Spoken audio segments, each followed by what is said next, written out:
আমরা করব জয়, আমরা করব জয়, আমরা করব জয়। একদিন সূর্যের ভোর, একদিন স্বপ্নের ভোর, বুকের ভেতরে থাকা প্রত্যয় সাধনায় সত্য হয়। টেস্ট ক্রিকেটে বাংলাদেশ রঙিন, টাইগারদের স্বপ্নের দিন। টেস্ট চ্যাম্পিয়নশিপের চলমান চক্রে 3টা সিরিজ খেলেছে বাংলা। নিউজিল্যান্ডের সাথে 1-1 ড্র করে ওরা। শান্তদের 2-0 ব্যবধানে হারিয়ে দেয় শ্রীলঙ্কা। পাকিস্তানকে হোয়াইট ওয়াশ করে বাংলাদেশের পাশার দান উল্টে দেয়া। পাকিস্তানের বিপক্ষে ঐতিহাসিক সিরিজ জয়ে টেস্ট চ্যাম্পিয়নশিপের 4-এ উঠে এসেছে টাইগাররা। বাংলাদেশের উপরে ভারত, অস্ট্রেলিয়া, নিউজিল্যান্ড। 5, 6, 7, 8, 9 যথাক্রমে England, south Africa, Sri Lanka, Pakistan, West Indies. Test চ্যাম্পিয়নশিপের এবারের চক্রে বাংলাদেশের আরও 3টা সিরিজ রয়েছে। সেপ্টেম্বরে 2 টেস্টের সিরিজ খেলতে ভারতে যাবে। এরপর অক্টোবরে সাউথ আফ্রিকার আসার কথা রয়েছে বাংলাদেশ সফরে। ডিসেম্বরে ওয়েস্ট ইন্ডিজ সফরের টেস্ট সিরিজ দিয়ে শেষ হবে বাংলাদেশের টেস্ট চক্রের 3য় পর্ব। প্রতি সিরিজে 2টি করে মোট 6টি টেস্ট খেলবে বাংলাদেশ দল।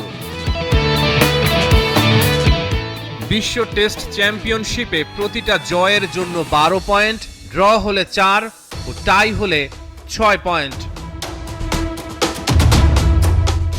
যেহেতু বিভিন্ন সিরিজে ম্যাচের সংখ্যা ভিন্ন হতে পারে, তাই দলগুলোর পয়েন্টের ভিত্তিতে ক্রম সাজানোর জন্য একটি বিশেষ পদ্ধতি অনুসরণ করা হয়।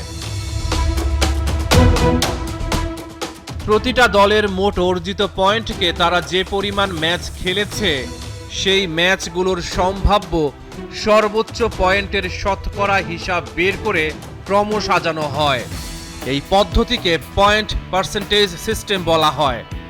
এর মাধ্যমে প্রতিটা দল সমান সুযোগ পায় এবং টেস্ট চ্যাম্পিয়নশিপের পয়েন্ট তালিকা সুষ্ঠুভাবে সাজানো হয়।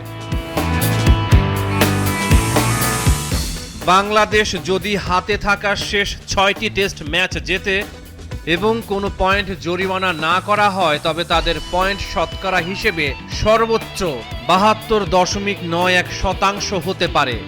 এই পরিস্থিতিতে বাংলাদেশ বিশ্ব টেস্ট চ্যাম্পিয়নশিপের ফাইনালে খেলার জন্য ভালো সুযোগ তৈরি করতে পারে। যদি 3টি ম্যাচ জিতে এবং 3টি ম্যাচ হারে, তবে তাদের পয়েন্টের শতকরা হার হবে 47.91%। টেস্ট চ্যাম্পিয়নশিপের সেরা 2 দল খেলবে লর্ডসের ফাইনালে। শেষ পর্যন্ত কি হবে তা বলা কঠিন, তবে কাগজে কলমে বাংলাদেশের ফাইনালে খেলার সম্ভাবনা রয়েছে। রহমান পেয়ার, 71।